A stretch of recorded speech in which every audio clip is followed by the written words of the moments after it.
Hi guys, welcome to the Tally expert.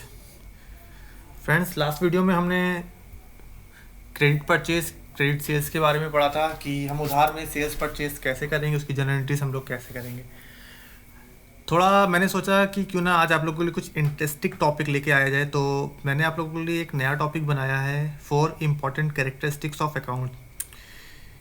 अगर आप income, expenses, liabilities, assets के बारे में जान गए तो अकाउंट्स आप लोगों के लिए बहुत इजी हो जाएगा। मैं आपको बोरिंग थ्योरी के बारे में नहीं बताऊंगा जिससे आप बोर हो, आपको अकाउंट्स सरदर्द लगने लगे।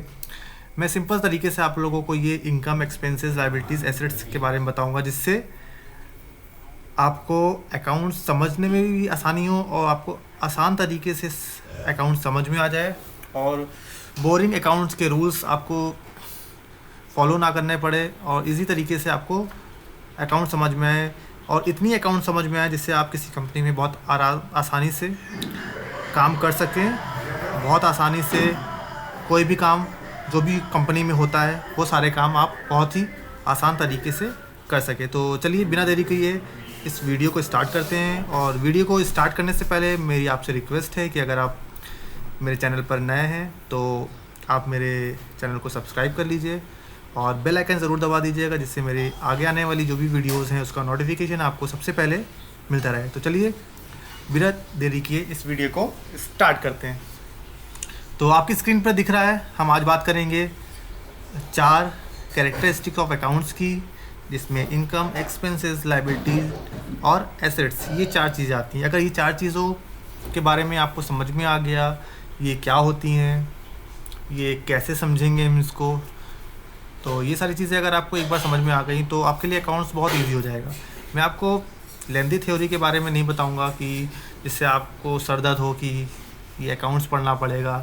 अगर अकाउंट्स ही पढ़ना होता तो फिर हम अकाउंट्स ही पढ़ लेते, हम और दूसरी फील्ड में ना जाते। तो मैं स्पेशली ये वीडियो उन लोगों के लिए बना रहा हूँ जिनका जो बैकग्राउंड है वो अकाउंट से नहीं है, जो बीएस कर रहे हैं, आर्ट साइड्स वाले हैं, साइंस साइड्स वाले हैं या मैथ साइड वाले हैं, उनके लिए स्पेशली मैं बना रहा हूँ जिससे उनको ये समझ में आ जाए कि इनकम, एक्सपेंसेस, लाइबिलिटीज़, एसेट्स क्या होती है।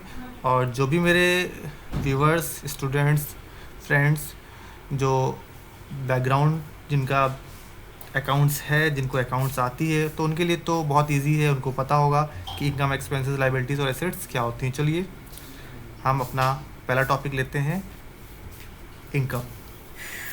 तो इनकम बेसिकली सभी को पता होता है कि इनकम क्या होती है। जो भी हमें आय होती है उसके हम लोग इनकम कहते हैं। जो भी पैसा हमारे पास आता है वो हमारी इनकम कहलाती है। तो किसी कंपनी में पैसा किन किन तरीके से आ सकता है। पहला तो किसी भी कंपनी में जो पैसा आता है वो कमीशन के रूप में आ सकता है। कंपनी को कोई कमीशन मिला हो तो पैसा कंपनी के पास आएगा। दूसरा, कंपनी को कोई डिस्काउंट मिला हो, कंपनी ने कोई चीज़ परचेज़ करी हो तो उसके थ्रू कंपनी को कोई डिस्काउंट मिला हो तो वो कंपनी की इनकम हो सकती है। कंपनी ने कुछ इन्वेस्टमेंट किया हो, किसी को लोन दिया हो तो उसके थ्रू कंपनी को ब्याज मिलेगा, तो इंटरेस्ट रिसीव्ड वो कंपनी के लिए इनकम हो सकती है। या फिर सबसे मोस्ट इम्पॉर्टेंट, सेल्स। किसी कंपनी का सबसे जो बड़ा सोर्स ऑफ इनकम होता है वो सेल्स होता है, जिस पे वो कंपनी चलती है। क्योंकि अगर किसी कंपनी में सेल नहीं होगी तो कंपनी का चलना बहुत मुश्किल होता है। तो सबसे बड़ा जो मोस्ट इम्पॉर्टेंट इनकम है किसी कंपनी के लिए वो सेल्स होती है। तो जो सेल्स होगी वो कंपनी की इनकम होगी। इसके अलावा और भी कुछ इनकम के सोर्स हो सकते हैं जो आपको अपने आप से समझना पड़ेगा कि क्या क्या सोर्स हो सकते हैं किसी भी कंपनी के। मैंने ये इम्पॉर्टेंट सोर्स आपको बताएं किसी भी कंपनी के इनकम के लिए। जनरली हम आम भाषा में बात कर सकते हैं, जैसे मैं अपने कुछ क्लाइंट्स का अकाउंट्स मेंटेन करता हूं तो उसके थ्रू जो मुझे पैसा मिलता है, मेरी प्रोफेशनल फ़ीस जो मिलती है वो मेरे लिए इनकम होती है। मेरे व्यूवर्स बहुत सारे होंगे जो कुछ ना कुछ काम करते होंगे जिसके थ्रू उनके पास पैसा आता होगा, वो उनके लिए सोर्स ऑफ इनकम हो सकती है, उसको आप इनकम कह सकते हैं। बहुत से टीचर्स होते हैं जो कोचिंग पढ़ाते हैं, बच्चों को स्कूल्स में पढ़ाते हैं, तो उनको जो पैसा मिलता है वो उनके लिए इनकम हो सकती है।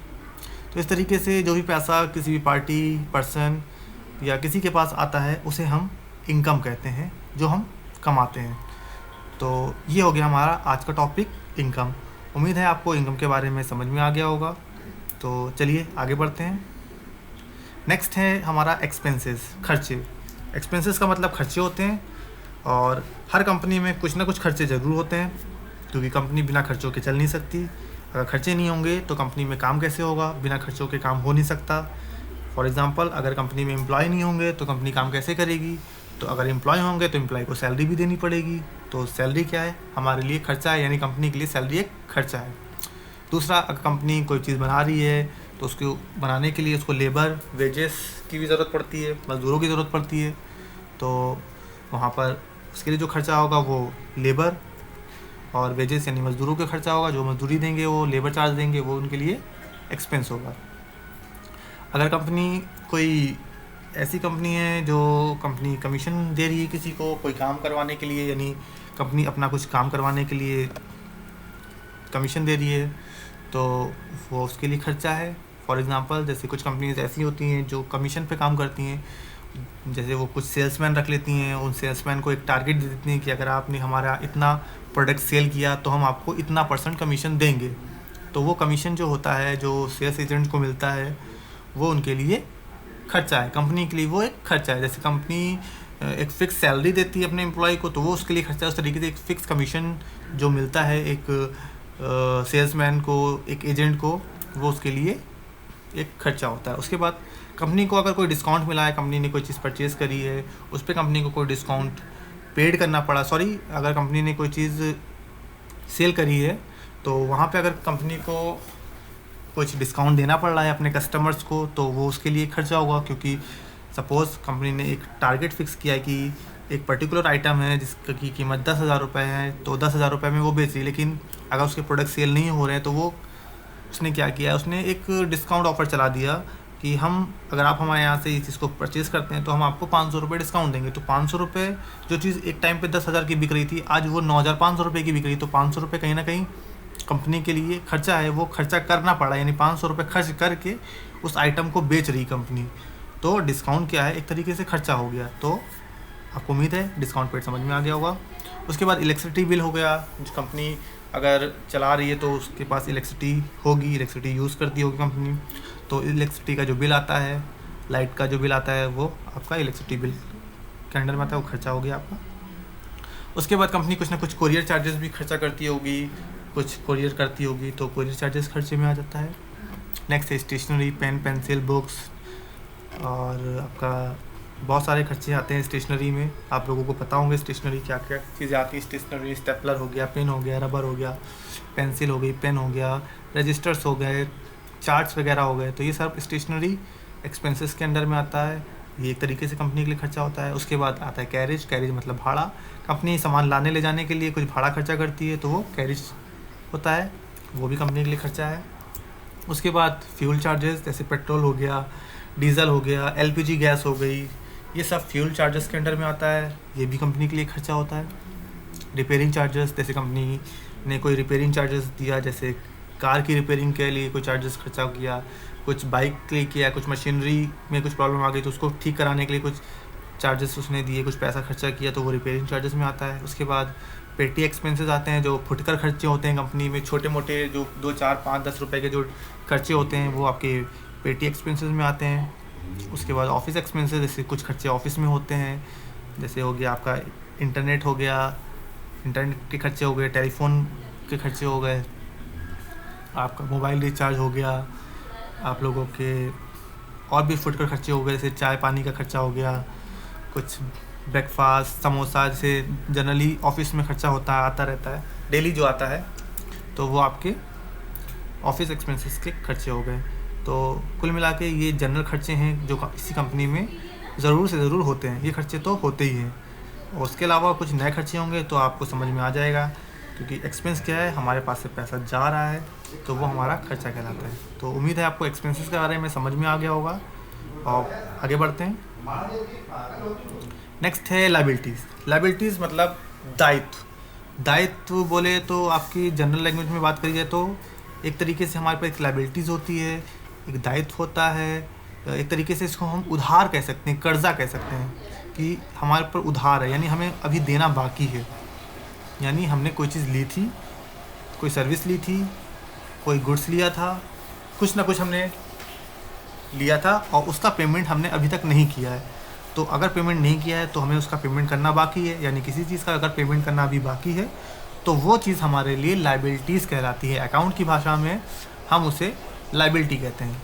तो उम्मीद है आपको समझ में आ गया हो कि लायबिलिटी क्या होती है। यानी अगर किसी भी चीज़ का पेमेंट अभी हमने नहीं किया है, उसका पेमेंट अभी हमें करना बाकी है, तो वो हमारे लिए लायबिलिटीज़ है, यानी ये हमारा दायित्व है, हमारे ऊपर उधार है, हमारे ऊपर कर्जा है।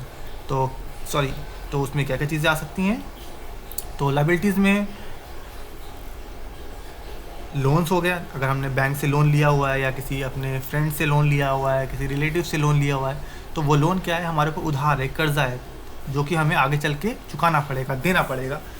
तो वो हमारी लायबिलिटीज़ हो गई।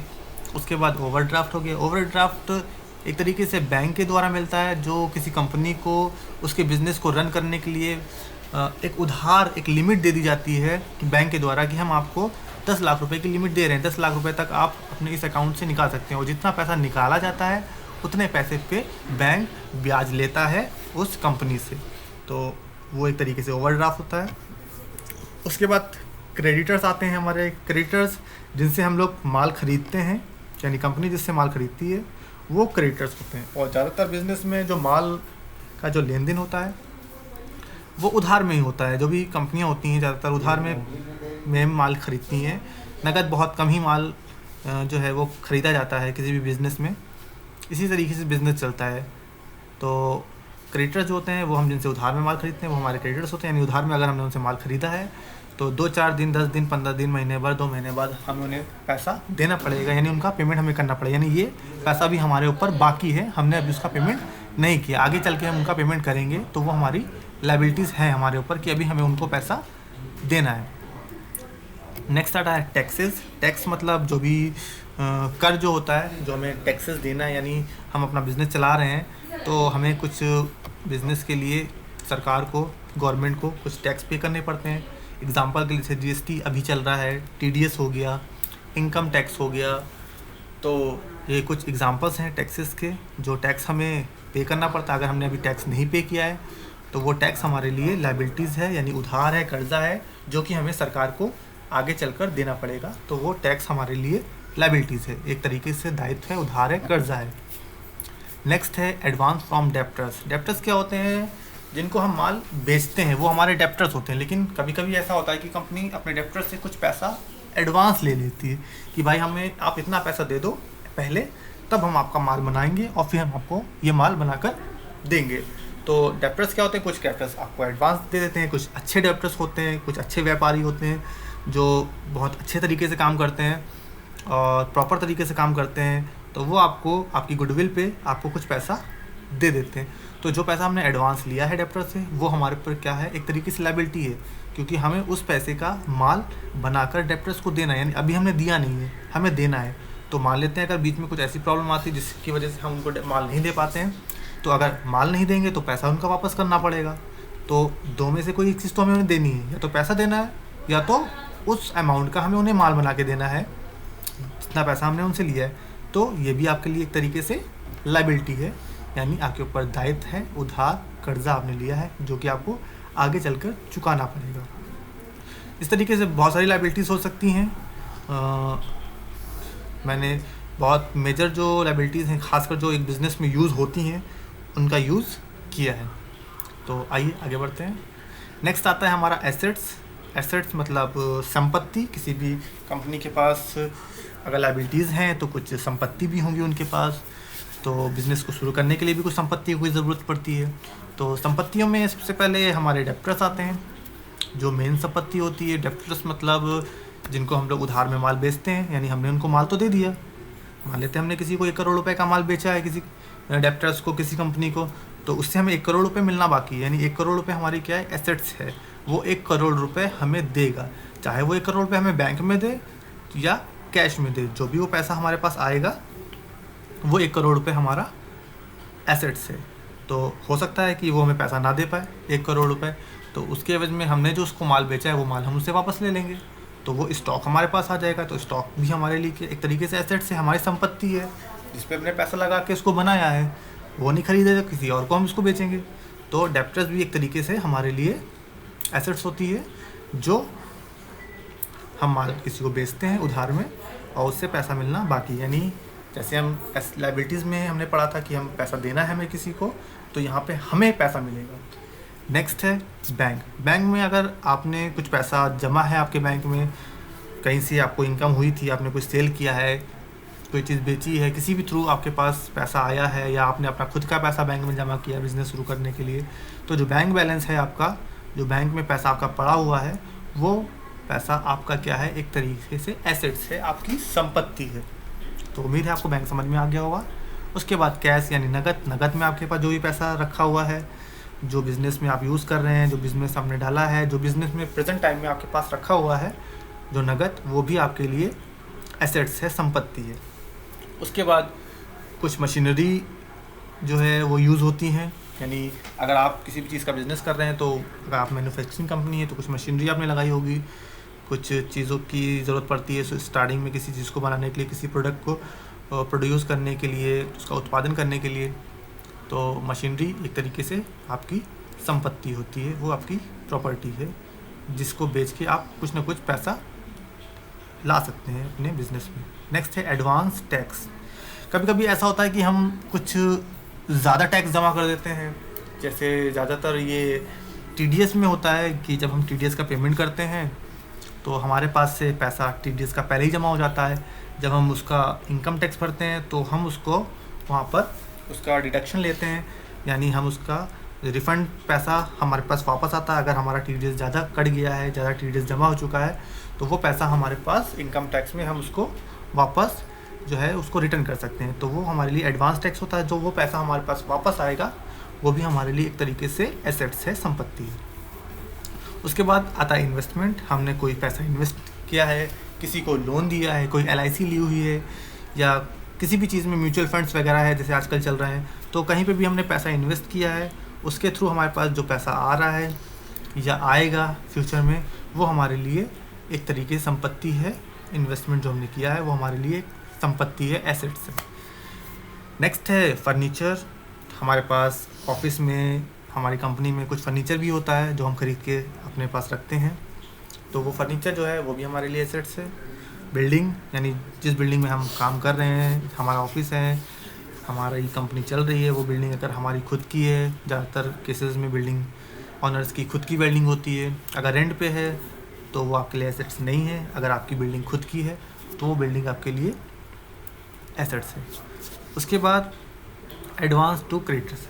जैसे हमने लास्ट में पढ़ा था कि एडवांस फ्रॉम डेप्टर्स, हम कुछ माल बनाने के लिए डेप्टर्स से एडवांस ले लेते हैं, तो वो हमारी लायबिलिटी होती है। इस तरीके से अगर हमने क्रेडिटर्स को कुछ एडवांस दे रखा है माल लेने के लिए, या हमने उनको गलती से पैसा ज़्यादा दे दिया है, तो वो भी हमारे लिए एक तरीके से एसेट्स है, क्योंकि या तो हम उनसे पैसा ले लेंगे या फिर हम उनसे उस पैसे का, उतना अमाउंट का हम उनसे माल खरीद सकते हैं, जो कि हमारे पास एसेट्स के रूप में कहलाएगा। तो फ्रेंड्स, ये थी आज की वीडियो। हमने इनकम, एक्सपेंस, लायबिलिटी और एसेट्स के बारे में डिटेल से जाना। उम्मीद है आप लोगों को ये वीडियो समझ में आ गई होगी। अगर किसी भी तरह की कोई प्रॉब्लम हो तो आप मुझे कमेंट्स में बता सकते हैं, मैं कोशिश करूँगा उसका सॉल्यूशन बनाने के लिए आपके लिए। और इससे पहले लास्ट वीडियो में हम लोगों ने जनरलिटीज़ पढ़ी थी। ये वीडियो मैं सिर्फ इसलिए आपके लिए आया हूँ ताकि आपको ये 4 गोल्डन रूल्स, ये 4 कैरेक्टरिस्टिक्स के बारे में पता चल सके, जिससे आपको ये समझ में आ जाए कि इनकम, एक्सपेंस, लायबिलिटी, एसेट्स होता क्या। जब तक आपको ये नहीं समझ में आएगा तो आप किसी कंपनी में काम करने में आपको बहुत प्रॉब्लम होगी। तो मैं वीडियो को ज़्यादा लेंथी नहीं करूँगा, इसलिए वीडियो को बस मैं यहीं क्लोज़ करता हूँ। और नेक्स्ट वीडियो में हम लोग मिलेंगे एक फाइनल जनरल ट्रांजैक्शन के साथ, जो किसी कंपनी में होते हैं, बहुत ज़रूरी होते हैं। और उसके बाद फिर हम लोग अपने टैली सॉफ्टवेयर पे चलेंगे और हमारी टैली स्टार्ट हो जाएगी। तो उम्मीद है आप लोगों को ये वीडियो अच्छी लगी होगी। अगर वीडियो अच्छी लगी हो तो इस वीडियो को लाइक ज़रूर करिएगा। तो मैं इस वीडियो को यहीं पर क्लोज़ करता हूँ। फ्रेंड्स, आज के लिए इतना ही। Thank you so much guys.